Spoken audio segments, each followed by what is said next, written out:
Alors que les soins prénataux aident à prévenir les complications avant et même après l'accouchement, il est à constater que plus de 40% des femmes ne font pas recours aux soins prénataux, ce qui soulève la problématique sur le suivi des grossesses au Gabon.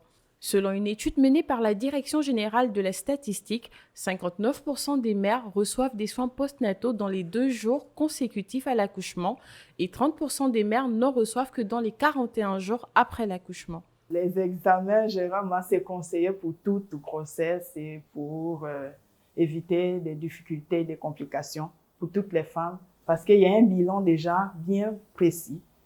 Mais tous les examens sont importants pour avoir, à la fin de la grossesse, à la naissance, un enfant né, un nouveau-né bien portant. Et en dehors de ça, on prescrit également maintenant des médicaments.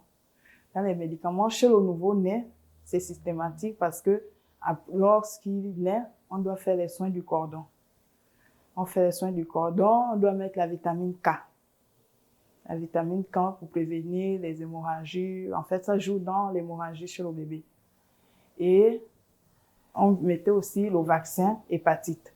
Si l'accouchement s'est bien passé, l'antibiotique n'est pas nécessaire.